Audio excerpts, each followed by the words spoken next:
Hello, hello, hello. Welcome to episode, I don't even know what number this is anymore, y'all. Welcome to another episode of the Is That So Show. I am your host, the Nocturnal therapist, Harry Turner. It's a pleasure to be here today, and it's a pleasure to bring on this amazing guest. And she's going to talk to us about, basically why people are so miserable in their career, how to experience success in one's career journey. And so this is going to be a very beneficial and also a very, I think, intriguing guest to have on the show, a beneficial topic and intriguing guest to have on the show. And so y'all know how I get down. Y'all know my mission statement is to assist others in developing the audacity to live unapologetically authentic. You know that my mission, my motto, my mode is to stay lit at all times, and lit is LIT, living in truth or living in your truth. Because when you live in your truth, now you're operating in a space of authenticity, and authenticity is the only way to true happiness and freedom and liberation. Liberation of what? Liberation of who you truly are. We grow up in a world, we are reared in a world that tells you to be everything else but who you truly are. And so for me, the biggest hurdle to jump over is the hurdle of your fears of being yourself, because you feel caged. You feel like you're in this box until that moment happens, and that definitely requires courage. And so I know that it took a lot of courage for my guest, not only to come on the show, but also to do some of the endeavors that she has done, such as writing the book, Winning the Game of Work. So I'm definitely going to ask her about that, so some of y'all can figure out how to win at the game of work. Because some of y'all know that y'all losing out here. Come on now. Y'all know y'all feeling them L's at the job place. So you want to tune in. You want to stay tuned in. If you're tired of taking them L's at the workplace, you want to stay tuned in for my guest. All right. So y'all know that typically I give a small talk in the beginning, and the only thing I want to hone on is the concept of radical acceptance, and just put this nugget in your ear real quick. Understand that radical acceptance is absolutely necessary on your spiritual journey. It's necessary because it wakes us up from what has been coined the trance of unworthiness, where that's the mode or the assumption that something is inherently wrong with us. We say to ourselves, something is wrong with me. This is why all these bad things keep happening to me. This is why life is so hard for me, because something must be wrong for me. I mean, it's working out for them over there. The grass is greener on that side over there, but for some reason, it just doesn't click for me. And so when we don't understand why things aren't clicking, the mind has a tendency, or the inner critic has a tendency, to take that and use that as evidence of our own inferiority, sending us spiraling back down into the trance of unworthiness. And so radical acceptance, what it does is wake you the hell up and help you to understand that you are not what's happening around you. You're not what has or hasn't happened. Your value is not defined on what does or does not occur. Radical acceptance is understanding that you are perfectly human, and radical acceptance encourages us to accept the present moment, understand where we are, because wherever we are, we made an appointment to be there. So understand where we are, and then make an intentional, deliberate decision on where we would like to be. That requires courage, and that requires faith in oneself. But understand that no human is lower or higher than the next. So anything you've seen anybody else do, you better damn well believe you can do it as well. And you may be able to do it a lot better. Maybe that's why you have that idea, so that you can take this brilliant idea and then enhance it. Let me tell you, any idea that someone gains from me, any program, any mode that can help people get liberated, get free, because I know that as we are liberated from our fears, our very presence automatically liberates others. Anything people gather from me, And as long as they use it for a tool of liberation of others, I am ecstatic to see something that I've given somebody else not only be used, because mimicry is the greatest form, or one of the greatest forms of flattery, right? You know, you got to have something great if somebody want to mimic it. But I don't care if anybody mimics anything I do, as long as they're liberating others. And then if they make it grow even more, if they enhance what I did before. Look, time moves forward, not backwards. It's supposed to do that. And so I tip my hat off to the person coming behind me, and I tip my hat off to the person standing before me, because we stand on the shoulders of giants. So look, I'm done. I'm done talking. I just had to give my little spiel, let y'all know where I was at. I'm about to get my guest in here. All right. So welcome to the stage, y'all. Without further ado, I would like to welcome Miss Terry McDougall. Welcome to the stage, Miss Terry. Harry, thank you for having me. My gosh, between your intro and then your talk there, I feel like we should just do a mic drop right now. But boy, like I resonate so much with everything that you said. I think that we're going to have a really great conversation, because there's a lot of truths that you spoke that honestly, it took me a really long time to come to grips with. I'm still struggling with them. I'm still wrestling with them. But, once your eyes get open to the truth of your own worthiness, it's such a wonderful feeling. And, much like you, I want to help other people understand that they all have unique gifts to them. And, there's a lot of unnecessary pain that many people feel, because they do believe that, if they're not achieving the things that they think that they should, that there's something wrong with them. And quite often it's just because they haven't stepped into who they actually are. Hi, everybody. I'm Terry McDougall. I'm an executive and career coach, and I'm also the author of a book called Winning the Game of Work: Career Happiness and Success on Your Own Terms. I work with business owners and professionals who are successful but not satisfied. And what I mean by that is that if you look at them from the outside, you'd be like, hey, they got it going on, right? They've got a good job, making some money, seem to have all the external trappings of success. But very often when they come to me, what I discover is that they thought that having those external trappings of success would bring them happiness, and they're not feeling happy. They're not feeling fulfilled, and they want to figure out how that can happen. Now, a lot of times they think that, if I get to the next level, that's when I'll be happy. But I am all about helping people be successful, but also expand that overlap between their professional success and their personal happiness. And there are a number of ways that can be done. It's learning to shift that mindset so that you believe that it's possible, but also learning some skills along the way. And Harry, I don't want to take up too much time, but I've been doing this for about 4.5 years full time. And before that, I worked in the corporate world for 30 years as a marketer. The last 12 years, I led marketing for several businesses at a national bank. I actually had kind of an interesting, maybe a little bit different upbringing than a lot of people that I meet where I am today. And that my mom was 16 when she had me. My dad was 21. My dad took a job that moved us around more than 40 times between when I was born and I turned 11 years old. So I learned a lot of adaptability and resilience in my young life. I also was the first person in my family to graduate from college. So when I got out here, I was figuring out a lot of stuff for myself, because I didn't, my parents, couldn't guide me on the path that I was on.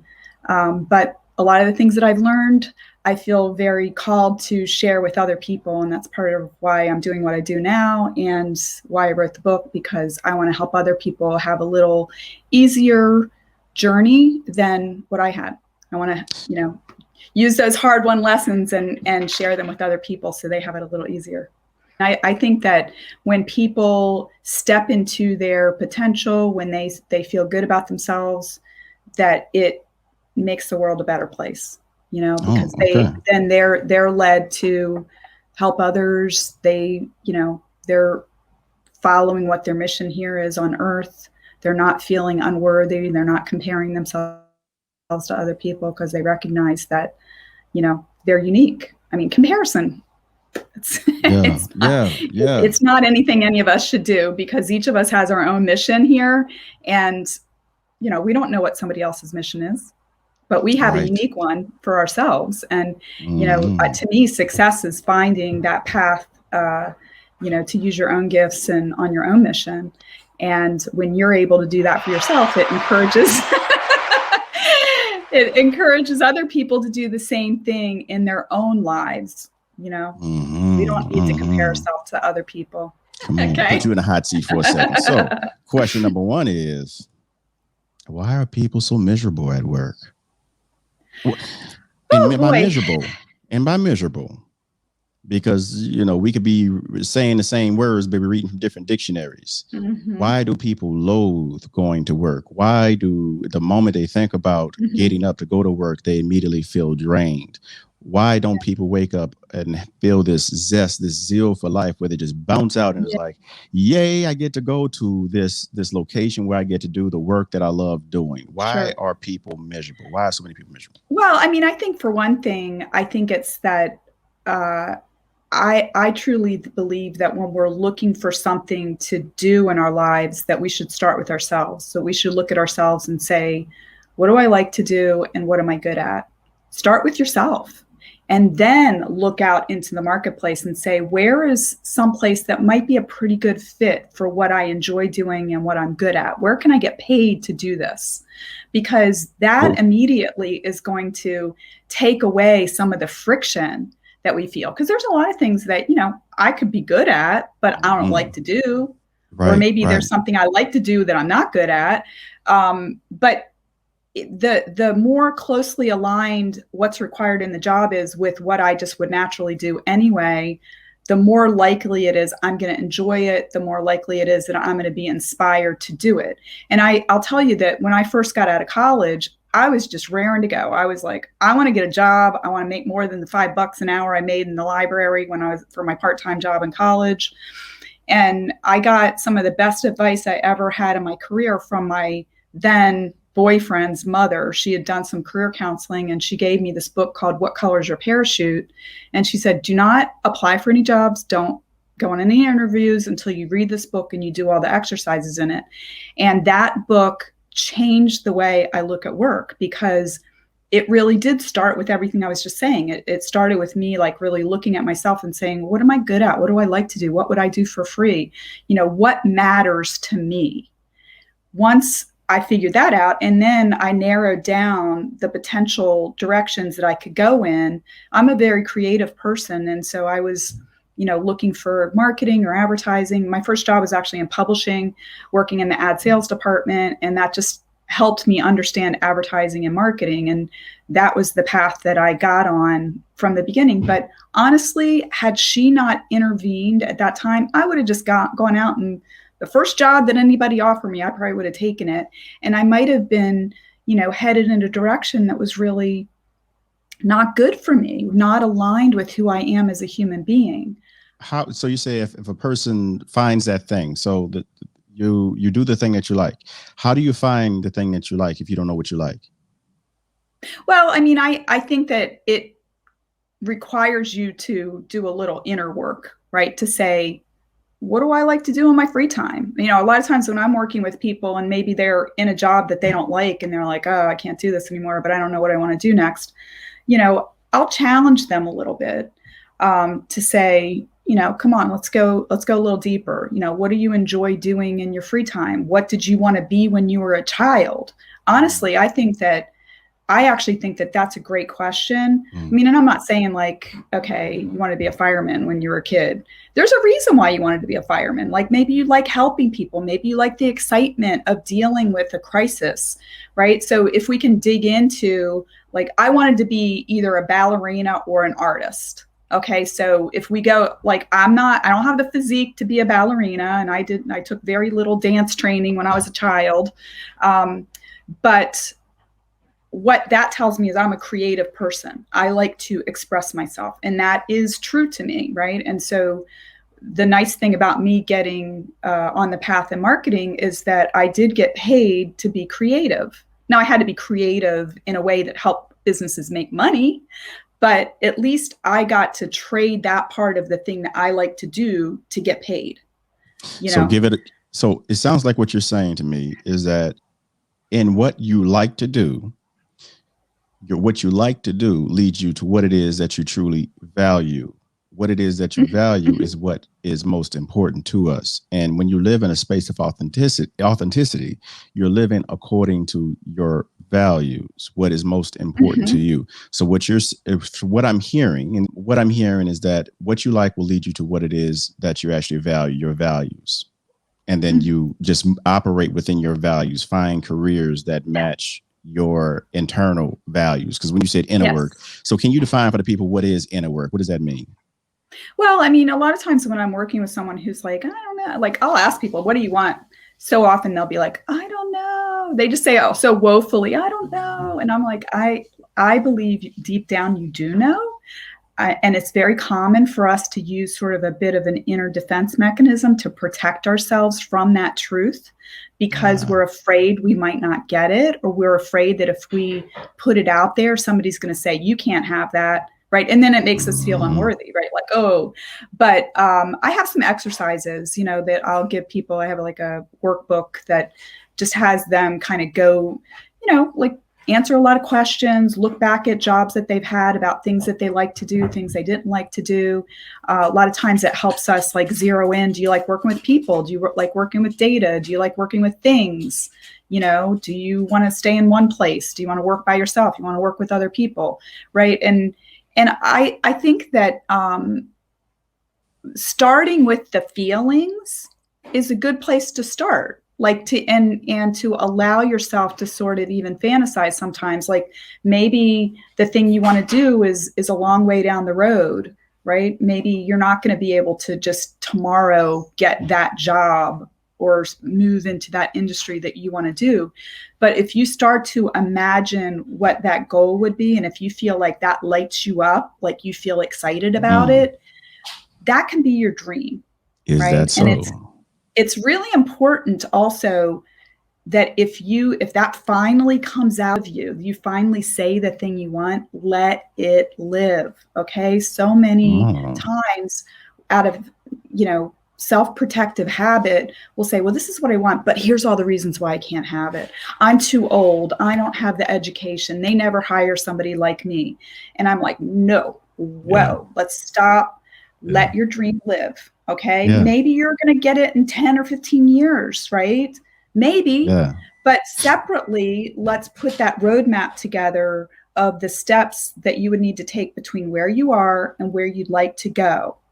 So I saw the statement, if you're not satisfied with your career, you may be playing by the wrong rules. So for all those unsatisfied folk out there who would read this and say, well, what rules to play by? I didn't know there was another set of rules. So can you elaborate on what rules can you explain on that? Like what rules are there with people not tapping into?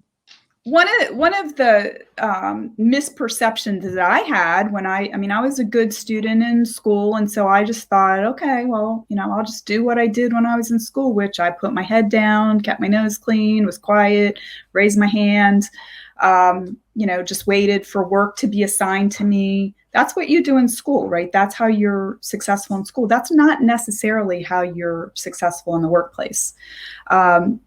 Being in the workplace, I say to people, if you're in a for-profit business, there's really only 3 ways to add value in a for-profit business. And that is that you're helping them make money, you're helping them save money, or you're helping them reduce risk. And now, granted, not everybody is in compliance or looking at the regulatory issues to reduce risk. Not everybody's in sales.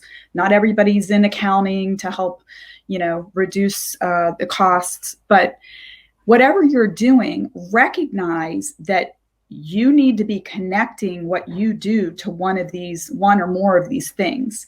And when you start to zoom out and understand the reason why you're there. So you said earlier on, you were saying we were taught, like you were talking about school, and I think it was you were saying we were taught to just listen.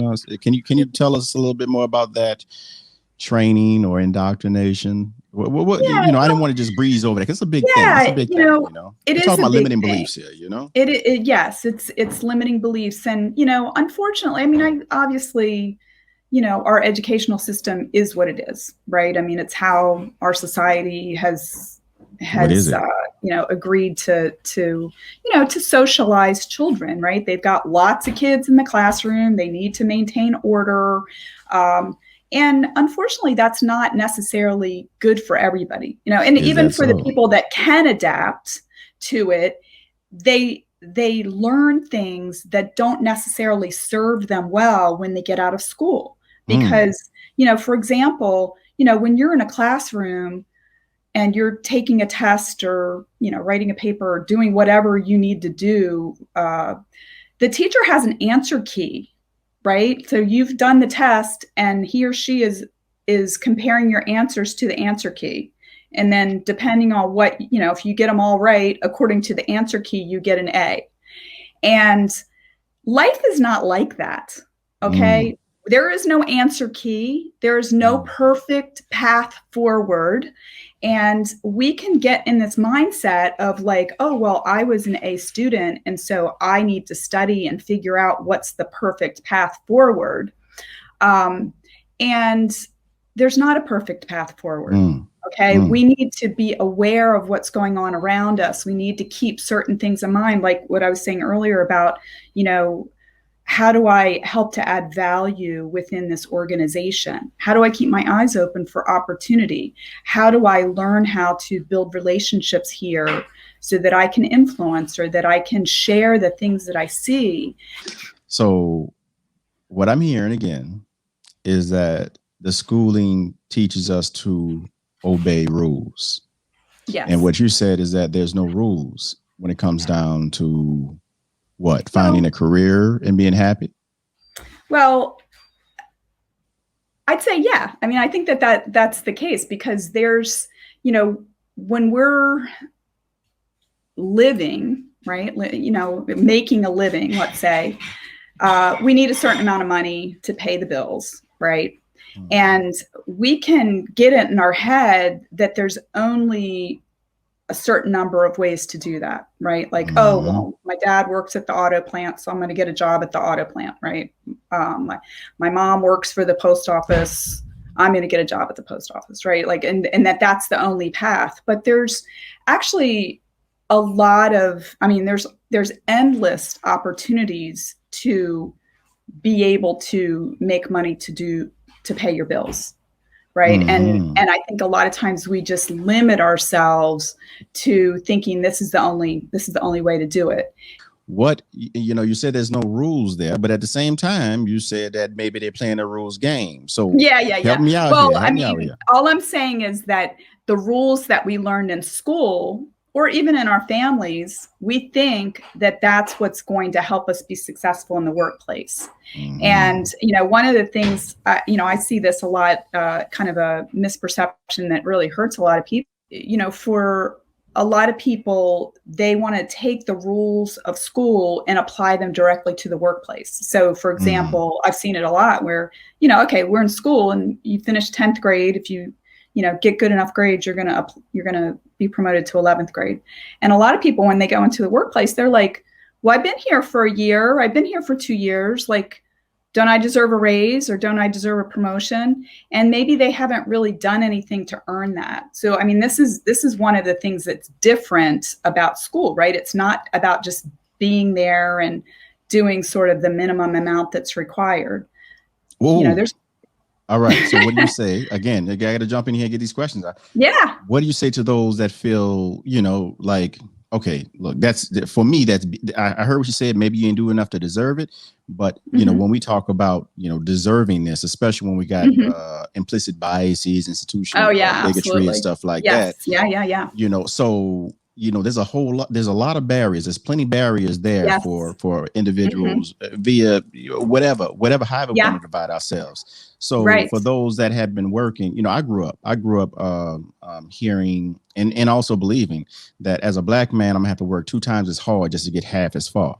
So, even with these structural barriers in place, what rules am I to go by? Well, I mean, that's an interesting one, right? And I am not at all saying that what what your beliefs were about that aren't true, because certainly in some situations it probably was very true, right? If you were working for people that, had bias and prejudice and were racist, and, just off the bat were saying, based on the color of your skin or whatever, that you didn't deserve as much as somebody else, that very well could be true. And that's the form of racism that a lot of people look for, but implicit bias is really hidden, and so you really can't see it, and so it really looks like more of a cronyism as well as nepotism. You know what I mean? Yes. So absolutely. Listen, I'm a woman that worked in financial services, which is highly male dominated. There you go. I was often the only woman in, conference rooms with a room full of men, and they didn't hear me in the same way that they heard their bros. Exactly. And it was frustrating because I felt like I was just as smart. And, I had to figure out, like, how am I going to have the impact here? Now, I will say, though, and I work a lot of times with people who, they'll come and they have a lot of complaints about their organization. And, that's legitimate, right? Like, we feel pain, we want to vent and complain about it. And I totally understand that. And I've certainly done plenty of that myself. But, once we kind of get done venting, we get that out, and then we got to flip the table and say, okay, we've talked a lot about what you don't want. We've talked a lot about what is painful to you. Let's flip it and say, what do you want your situation to look like? Right? Because that is getting clarity on the goal of where you're going. It's not looking over your back and saying, I'm running away from that back there that's painful. It's flipping it and saying, I know I don't want that anymore. What is it that I do want? So in that situation with you, because I like using personal examples, because it helps people make, it makes it more practical for people. Yeah. So in that situation, that hostile environment, male dominated environment you were in, how did you make that work for you? Did you make it work, or did you leave? I ultimately left, but the last company that I was at, I was there for 12 years, but I worked in banking for 21 years, and there was, in the marketing department, there might have been, sometimes more women in the room than men, but when I was meeting with the line of business people, always way more men than women. Okay. Sometimes it might've been only me. It might've been me and one or two other women in a, room full of men. And it was just part of the challenge that I just had to accept. Like, and listen, I will tell you, that's where the money is. Okay. Where there's a bunch of white guys, that's where the money is. I wanted to be there. Whoa, right.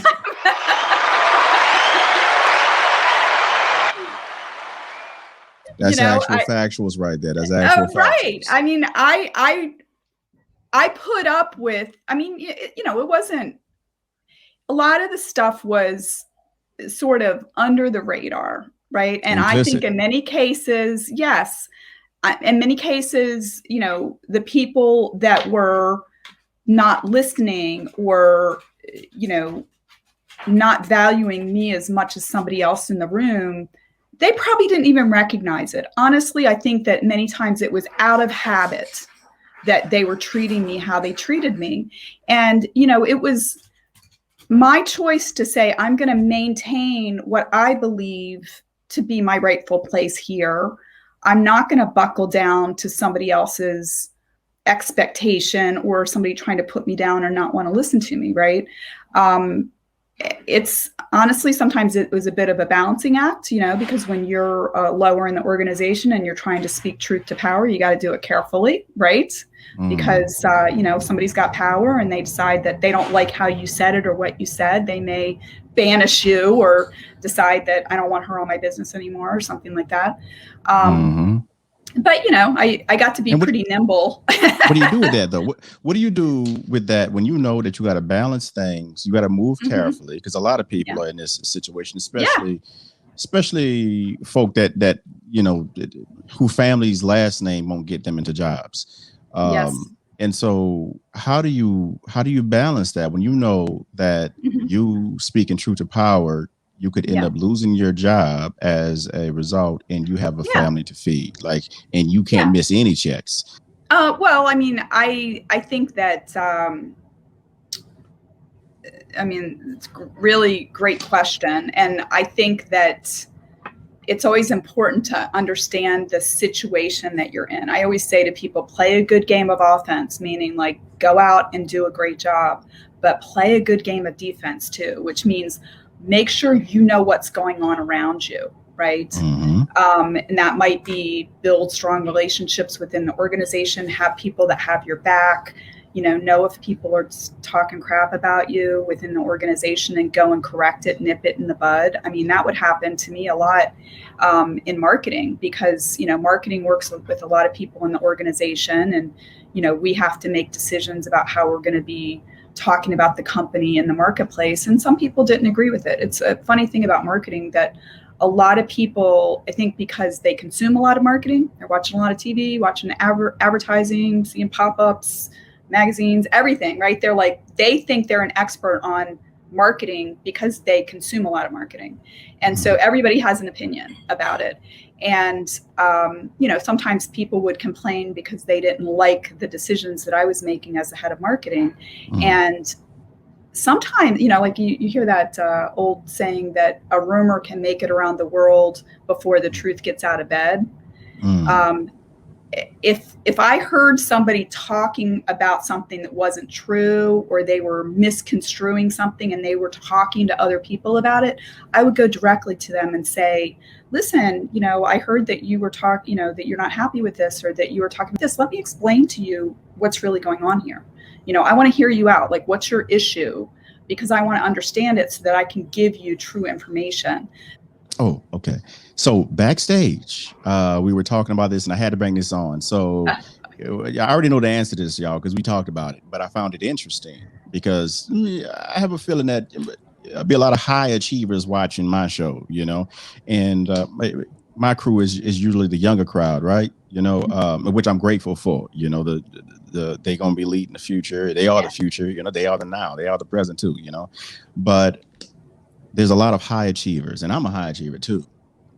And so please break bread on the connection. Is there a connection between high achievers, those who are perfectionists, who are trying to get straight A's or trying to do the best at their job, don't want to disappoint anybody? Is there a connection between high achievers and validation seeking? Yes, absolutely. When I was writing my book, I came across some research that purported that the person that did the research had a hypothesis that high achievers are addicted to external validation. And I was like, whoa, that blew my mind because, first of all, I was like, I guess I always knew this on a certain level because I'm a high achiever. But when I read it, I was like, holy cow. It answered so many questions for me, right? That I cared so much about what other people thought. When I was doing stuff, I wanted somebody to look at me and be like, oh, good job. You're doing great, right? And I realized, well, of course, because, I had gone through 17 years, 13 years of, elementary, middle school, and high school, and then 4 years of college where I had to worry about what does this teacher think, right? Is I'm going that to be so? validated if I get an A, and if I get a C or a D or an F, I'm going to be invalidated. Come on now, preach And it. yeah, and I mean, listen, this is all part of becoming socialized, right? When we're children, our parents are making us do things, and they're, hugging us and giving us rewards when we're doing the things that they want us to do, and we're getting disciplined when we're not doing the things they want us to do, right? And that's part of, human survival, is aligning ourselves with people that will care for us when we can't care for ourselves, right? So that's part of being socialized. But when we become adults, a lot of times we're still, and it's because it's sort of like in our operating system from all of the years where we got to where we are and we're successful because we cared about what other people thought, and we were paying attention. What are their expectations? How can I meet those or exceed their expectations so I get more and more rewards?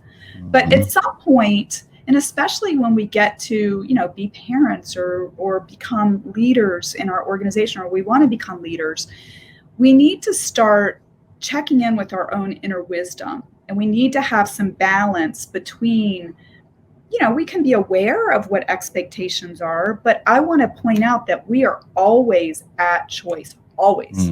Okay. And sometimes I've had people say to me, like, they'll come to work with me and they'll say, I hate my job. I can't stand it. My health is horrible. I'm so miserable, but I can't quit it. And I'm like, let me just say to you that you absolutely can quit your job if you want to, right? Like, don't tell me that you have no choice. You always have choice. Now, I'm not going to say you're not going to have to pay the consequences if you decide that you're going to quit your job. You won't get paid. What you're saying is that you're not saying that the choice will not be also a challenge. Yeah. Like, yeah. Challenge your choices. Yeah. And one of the things that I have seen with people is that sometimes just recognizing that they have a choice is enough to help them tolerate the BS that they're dealing with, because they maybe even in their, might like fantasize, go in, and when they're dealing with their bad boss or something, they can say, I could quit today if I wanted to. Right. It just feels good. Right. And then they're able to get that little bit of energy to be like, okay, I can make it through this day, and maybe get that little bit of energy to like get creative about like, what can I do if I don't like this situation I'm in? What could I do besides just sit here and say I have no choice? Because so what you're saying, that's a victimhood. That really is like being in a victim mentality, and we all do it. But it's just, do you stay there, or do you recognize it and say, what else could I do besides just sit here and take it? Okay, so many things that you said. First, let me ask this. So I hear the word victimhood a lot. And I'm always cautious I don't say victimhood, but I'm always cautious whenever I hear the word, because I know that that's historically been used to describe what get used against Black folk in particular. Whenever we say racism exists, oh, there they go crying victims again. My uncle just got lynched. Oh, there they go crying victim again. Like, seriously, you got to let it keep crying. So what's the opposite of victimhood? That's what I want to ask you. What's the opposite of victimhood? The opposite of victimhood is recognizing opportunity, recognizing choice, stepping into thinking about, what can I do here, right? Because now listen, I used victimhood, and really it's about avoidance of risk. Okay, that's what, maybe that's how I should have described it. Oh no, I don't take any offense to it. I don't take any offense to it. But it's a little bit more factual, right? Like, we all do it. It's the lowest level of energy, but it's also a level of energy that is required for our survival. Like back in the caveman times, if there was a saber-toothed tiger chasing you, you were going to try to like go into a cave and avoid it, to hide from it, right? I mean, that's the safest thing to do. And then if you're not able to avoid it, and then you're going to fight. Right. So that's the fight or flight. Right. But it takes a heck of a lot of energy to avoid. And it also takes a lot of energy to fight. And sometimes we don't have a choice, but sometimes we'll be in that fight or flight mentality when we actually could elevate ourselves to say, how can I tolerate this? How can I, care for other people? How can I find the silver lining? How can I get together with other people that, share my point of view to make some changes here? How can I, rise to that level to see this is what it is, and maybe the thing that's hurting me is my own view of this. Let me say this, despite us being the safest we've ever been in human history, we're also the most anxious people we've ever been in human history. Anxiety, again, is the bodily experience of fear. And so we're full of fear. And so what my sister's saying over here is that rid yourself, like, you can have your fears, but you still have to choose to be courageous, because your fears will send you hiding in the closet. But life will bring you pain no matter which way it goes. But you don't have to suffer as much as you do. We suffer when we choose to hide ourselves. Now, you may experience pain, but again, understand this too, that pain pain is the breaking of the shell that encloses your understanding. That is the bitter potion by which the doctor within heals your sick self. So drink the potion in peace and tranquility. And so understand that even your pain has come there to teach you, and leaning into that discomfort and metabolizing that pain and using that fire that's out of control, taming that bad boy, and then pointing in the direction that you wanted to go into. Yes, fire uncontrolled will burn everything around it. Eventually, it will put itself out when it runs out of things to destroy. But if you can control that fire, you will be able to wield one of the most powerful forces on this planet, which is your authentic self. There's a book that I read years ago that had a lot of meaning for me, and it really opened up my mind. And it's called "Courage is a 3-letter word," and the 3-letter word is yes. And I found that book really inspirational. I read it back in the 80s. I think maybe somebody gave it to me for college gradual indoctrination. But courage is not about being brave. It is not about being fearless. Courage is about taking action in the face of fear. And when I understood that, I realized that it's okay that I feel scared. But it's not okay for me to. No. Can you repeat this, that one sentence one more time and then pause for me, sister? Yes. Courage is not about being fearless. Courage is about taking action in the face of fear. And you said it's okay. It is okay to be scared. It's human to be afraid. We're doing things we haven't done before. Okay. You're but going to be scared. Often, yes, of course. But so often what we do is, we've got to go across this bumpy road, but instead we like pace back and forth, and we say to ourselves like, oh, it's going to be bumpy. I don't want to do, I'm scared to do it. It's going to be bumpy or whatever. You know what? When you get to the other side, it's going to be fine, right? Just say to yourself, like, I want to get to the other side, right?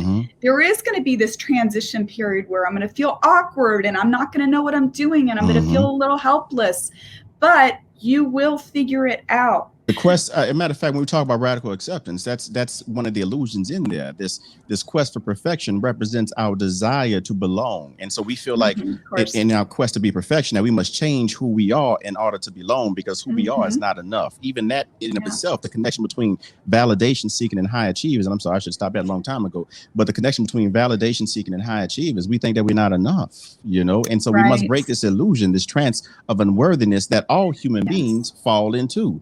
That's what my sister is alluding to. We have to break that trance and to wake up from that dream, wake up from that matrix that has you thinking that you are powerless when you are all powerful. You just have to tap into what it is that you love to do and you can do naturally, the thing that comes easily to you. And so I'm gonna tell you this: if the thing that comes easily to you is even being a boat rocker, then I am telling you to rock that damn boat. That's what you were born to do. If the thing that comes to you is being a circus clown, then please, please, please be that circus clown, because we need you. We need some laughs now. We need some entertainment now. Whatever it is that just screams at you, feels like it's just crawling, it's just trying to scratch out of your chest. Please let me out. Let me out. Stop letting this fear hold me back. Free me from the prison of your fears. Let me out. That thing, let it out. Let it out. Whatever it is, I know it's scary. It's going to be scary. It's going to be scary the whole time. I'm scared right now as I'm talking to y'all. You understand what I'm saying? But again, courage. Like my sister said, it's not bravery. Bravery is the absence of fear. Courage is the ability to move forward in spite of being afraid. Yes. You can have your fears, but that doesn't mean that you can't still move forward in spite of being afraid. That's what courage is. That is the definition of courage. Yeah, absolutely. There's one thing that I was reminded of when you were talking about that is that, so often, when we're trying to be perfect, we're trying to put a mask on and hold a mask on that we think is going to be acceptable or pleasing to other people, right? But it takes a lot of effort to do that. And very often, honestly, too, people know that we're being fake and they don't like it. And so they may reject us because they notice that. But for some people, they may say, oh, well, look how perfect she looks. Or look at, they like us for the mask, right? And that's very, I think that's actually more frightening than showing up as yourself. Because if you're wearing a mask and people are reinforcing, they're validating you for wearing that mask, I think that it makes it makes it even scarier to show up as you are. Yeah, But because you're confirming that you're not enough. Because you're people not applaud the worthy. mask. You're not Because worthy. the only reason, That's right. the only reason we hide in the first place is because who we were, our authentic selves earlier on, usually in childhood, was rejected. Mhm. And so Right. when we put on this mask and we get praised for the mask, that then validates this false belief that we must That's right. wear a mask in order to operate in life for our own That's very right. survival. But there's a difference again between merely existing and experiencing life. Living authentically means you move from responding to your fears and choose love. You choose love. You choose you. You say yes to you. It means moving from this space of only responding to what you don't want and then moving to an affirming environment where you choose. It ain't about who loves That's you on right. the outside. It's about who loves you on the inside. And the only person that can love you on the inside is you. Do you Yeah. validate you? Do you love you? You know, do you see the beauty in you? It's not about them seeing the beauty in you. It's about you seeing Right. the beauty in you. And when you see the beauty in you, guess what? You're going to give yourself permission to shine. And when you give yourself permission to shine, like my sister was describing, that's when you allow yourself to be seen. You can be seen by your true tribe. That's And right. And you'll find fellow travelers along the way too. Yeah. You know, like when you move on, you know, it's very common when you change for other people to really pressure you to change back, right? Because they're like, I liked you the way you before. I'm comfortable with that. And, you know, when we change, a lot of times it causes that dynamic that we have with other people to change. And sometimes people feel really uncomfortable with that. And I also think that, you know, you were talking about haters. Usually the reason why people are haters is because you're triggering something in them. You know, they're starting to feel like fear. They have to do something that they're scared of doing. You're doing something that maybe they're envious of, right? And when you didn't have it, they felt a kinship to you. But when you say, no, I'm worthy, I'm stepping up and putting that robe on because I deserve it, they're like, whoa, you don't deserve that because I don't deserve that. Can I say this real quick? Can I say this real quick? Yeah. And I'm gonna back up and let me, because I don't want people to get lost on external things, right? Seeking external things and that validating who they are. It ain't about what you have; it's about who you are. It's about the choice that you make. They're not envious about what you have; they're envious about the choice that you made. Because when you choose to be authentic, they know that it required courage that they have not chosen. They've chosen not to develop within themselves. And so when they see other people do or make the choice that they themselves are too afraid to make, it may come off as envy. It may come off as talking behind your back, as hating. Yeah. That's usually how it comes off. But know that it is fear and ignore it. They got to walk their journey. Forgive them, for they know not what they do. Ignorance and freedom cannot coexist. And the hardest prison to escape is the prison that we can't see, touch, taste, or smell. The prison that are made of our fears. All right. So let them stay in the prison of their fears. Don't respond to that delusion. You know who the hell you are, and you're moving that truth. And in fact, I think that sometimes, I mean, much like, you know, Jesus converted, you know, many people who were sinners, right? Like he came along and, you know, maybe sometimes at first people were against him, right? But he like hung in there, right? And he spoke the word to them and they said, oh, I'm going to put down these things and I'm going to follow him now. And we can be that inspiration, not that we're necessarily even trying to be, but just by showing up as ourselves and not being moved by somebody else's disapproval, that we're like, hey, I'm just going to live my life, right?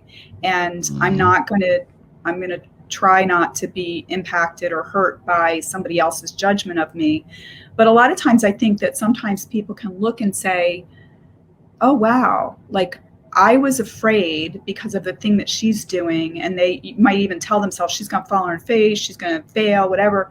And when they see that person actually enjoying their life and having success, that it can encourage other people to take some steps outside of their comfort zone. Yes. And I'm sorry, because I'm looking at the time and I have another engagement right after this. So look, I'm gonna give you the floor one more time to say whatever you need to say to the people, you know, let them know, you know, what you need to plug in, whatever you need to plug in. I did do your websites down here at the bottom and I was playing for a while, but please let them know. And I'm gonna jump back on and just close, you know, just end the episode, in the session. All right. So I definitely, it's been a great session, but hold on a second. Let me get on out of here so you can talk to the people. Okay. I just want to leave you with one thought, and that is that you are worthy. You are sent to earth with gifts that only you have. And The reason why you're here is to find that path where you can share your gifts with others. And, go for it. Okay. You're loved. You've been given these gifts. Don't allow other people's judgment or your fear to stand in the way of you stepping into that authentic self that is yours. Step up and put that beautiful robe on because it's yours. Come.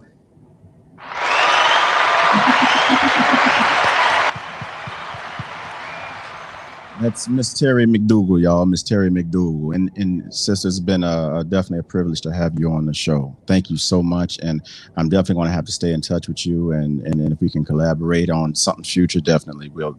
I'm pretty sure our paths will cross again. Yeah, Harry, thank you so much for having me. I really enjoyed our conversation. I feel like we could have gone on for all day. Yes, we could have. I was looking at that time. Thank goodness I had something scheduled because we definitely would have went on all day. But let me just talk to the people real quick. If you don't mind sitting backstage, I'm gonna move you backstage real quick. All right, y'all. Y'all had it. Miss Terry McDougall. This is the conclusion of the Is That So show. I forget what episode this is, but we are moving along, y'all. I told y'all it was going to be hot. So for those of y'all who are looking for some answers as far as careers, because COVID has uprooted everyone. COVID has taken everyone in America by surprise, this pandemic. And so with these changes, understand that survival of the fittest, according to Darwinism, Charles Darwin, it was not based off of who was the smartest, who was the fastest, who was the best looking, who could do what better. It was about what species could adapt, adaptability. All right. So understand that there's a lot of change, but remember the Chinese symbol for crisis. The Chinese symbol for crisis is the combination of the words danger and opportunity. The combination of the symbols danger and opportunity. Yes, there may be great danger, but in the midst of this danger, there's also great opportunity. And yes, your mind will scare you. It is afraid of all of these changes because it's comfortable in what's familiar. It's comfortable in what's safe. But again, safety or freedom exists on the other side of your fears. Even sailboats are safest at the harbor, but they were never built to remain docked. Mad love and respect to y'all. This is the conclusion of this episode. And I just want to tell y'all, I appreciate y'all tuning in. Please tell a friend, a family member, tell whoever, tell somebody you love, tell somebody you hate. But let people know that I'm out here. Agape and stay lit.